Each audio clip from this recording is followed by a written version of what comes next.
So today we're going to talk about a bit of a sensitive subject for us. We're going to go over a few things that you can check at home before you go and tell your provider that your hearing aids are terrible.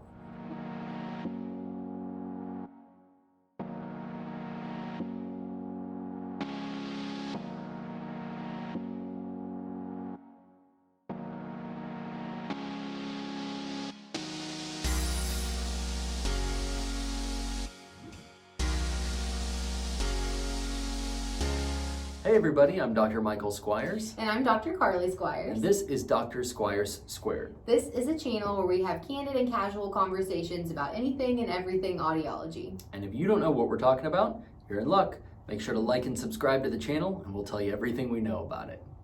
So we've seen this a lot. We see it probably every day. Where we will have someone come in and tell us or our staff that their hearing aids are junk, they're not working for them. So we're gonna tackle this head on today. We're gonna talk about it. We're gonna go there. Yeah, we're going for it. And there are times when maybe your hearing aids aren't working, right? And maybe they are junk. But 9 times out of 10, it's something that is preventable, that maybe even you could have checked at home. Or easily repairable. Or easily repairable by us. Right. So we're going to go through all that today and kind of equip you or your friends or your family that may tell you that their hearing aids are junk. Yep. How about that? So in a previous episode, we basically said, hey, don't base your experience on somebody else's experience. Right. So this kind of plays into that as well. And look, we realize that there are issues that pop up. You know, it's a piece of technology. Sure. We're talking about, electronic devices. So that's why we have repair warranties and things like that, because things will happen. However, it is far less rare to have a physical issue, or like Carly said, a preventable issue that we can either check at home or that's easily repairable in the office. So let's go through some of those things. Yeah, I see that. Let's talk about the number one. Oh man. Number one, baby. Earwax. Wax. Earwax. Yep. Yeah. Everywhere. And that's that's not to say you have to clean your ears. That's not to say ream your head out with Q-tips. We actually don't want you to do that. Right. But what we do want to do is, if that is an ongoing issue, if that's something that happens repeatedly, we want to get you on an ear cleaning regimen, whether it is something where you go to your primary care physician or you come to your audiologist or an ear, nose, and throat physician and get your ears cleaned routinely. I promise it's a lot easier to have those ears cleaned routinely than it is to constantly have to clean the hearing aids or get discouraged with the hearing aids because the ears are actually the culprit. Right. I think it's important too, when you come in and speak with whichever provider, again, audiologist, ENT physician, or primary care, about the best way for you to clean your ears too, because there are products out there that you can use as maintenance, like ear sprays and ear drops, and kits at home that you can use safely to help prepare when you come in to these appointments. But we want to talk about earwax affecting hearing aids, because how many times do we see it where someone has come in and said, these are not working, I don't understand it. We look in their ears and it's just a wall of earwax, and there's no way that sound can get through that and effectively help you with your hearing difficulties. Yep. There's a couple different ways that wax can affect your hearing aids. So like Carly was saying, some of the things that you'll notice with impacted ears, squealing. The hearing aids will just squeal to high heavens because you're getting feedback. That hearing aid or that wax is actually just reverberating that sound back out into the hearing aid, and it's just going to squeal and squeal and squeal. Or just no sound at all. No sound at all. When you pull it out, if it's really dirty and it's really gobbed up, well, that's a pretty good indicator that we should get your ears checked. Yeah. But sometimes I will say, I have seen patients where they will take the hearing aid out and there's not wax on the end, but there is still earwax in the ear. So just because you look at your hearing aid and there's not something clogging it up physically here, it still could be deep within your ear canal and creating that barrier so sound can't get through. Yep. And if you have a bear in your ear, then barrier. Somebody else will have to help you. The second thing to take a look at is, like Carly alluded to, that filter, that wax guard that's on the end of the hearing aid.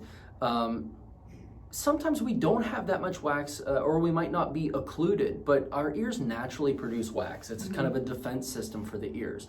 So as we push a hearing aid into the ear canal, it's only natural for that to accumulate over the course of time on the end of the hearing aid, whether it's a custom product or whether it's like a little silicone dome. Check it. If you look at it and you don't see wax, take the dome off if you have a dome and look at the wax guard. 9 times out of 10, changing that wax guard will bring that sound right back. We see it all the time. Exactly. Okay, so if that's not the issue, what else would we check? The second thing to look for are any visibly broken pieces on the hearing aid. Yeah. So that does happen. Again, we're talking about a piece of technology, an electronic device that you're using that you're every using single day. every day, that sits on your ears, that's subjected to moisture and wax and daily use and on and off. And if there's a tube or a wire or something like that that is loose or broken, I've seen that happen where someone will come in and I don't understand why this isn't working, and it's literally broken in half. So just check that over, because that's not something to assume the hearing aid isn't working for you and just set it aside and wait for months. That's something to immediately call, because that takes us, less than a minute to switch out in most cases. Yeah, and that's not to say, the way that comes off in some ways is like, this is visibly broken in half, what's wrong with you? Yeah. Sometimes it's not that easy to tell. We can look at these things, we know that the checkpoints, right? And those are things to go over with your provider. Things that we talk to patients about is where the ear wire or tubing connects to the hearing aid or the ear mold or ear wire. Those points are susceptible to breaking down over the course of time. So if you can grab a magnifying glass if you've got it and give it a good, turn, you could just see that sometimes. So that's something that you can certainly check. Or sometimes there are hearing aids that have a tube instead of the wire, an actual tube that comes down.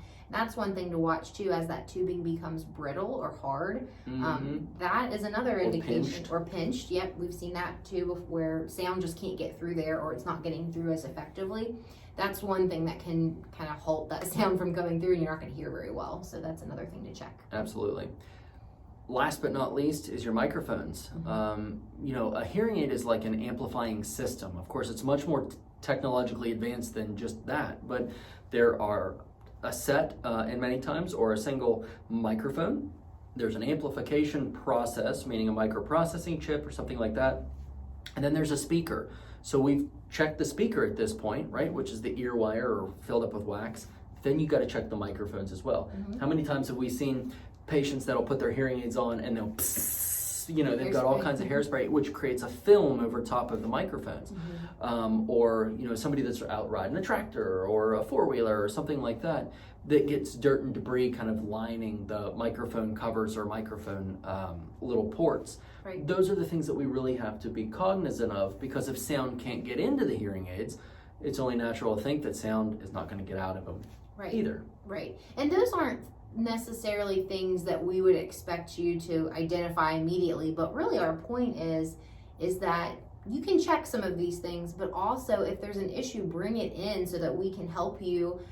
We'll show you what it was and show you how to check for it next time, but also we'll fix it, and we'll fix it pretty quick in those cases, so that you can hear better and that those devices can work better for you. Yep.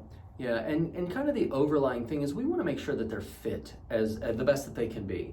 So if we're not getting them in correctly, or if we're not if we're not inserting the hearing aids appropriately, I see patients pretty frequently who will come in and say, I don't understand, what's going on here, and they're either switched or they're just not down in the ears the right way.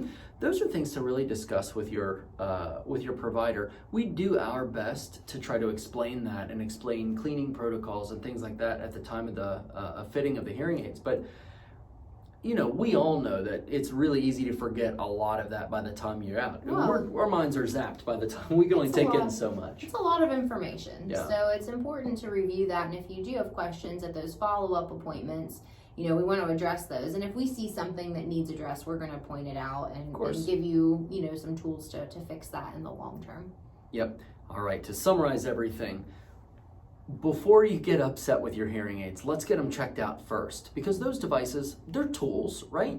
So tools need cleaned, they need maintenance, but those tools also can come in really, really handy. So if it's a programming issue, that's not quite what we're talking about today. That's something to definitely discuss with your provider. But as far as cleaning and making sure that they're in appropriately, and certainly wax control, earwax control, those are things to just go over with your provider and find out, what the best game plan for your specific situation is. Absolutely. If you like what you've seen today, maybe you didn't with all Maybe you want to run away. No, leave us a comment, like and subscribe to our channel. Definitely ask questions. We're always looking for different topics to address. Maybe you have a question or a family member has said something that you're curious about. Let us know. Call the office at 304-428-2403, or you can email us at info@hearwv.com. Yep. We appreciate you all. Make sure to like and subscribe. Make sure to rate us wherever you can find us. And until next time, Thanks. see you later.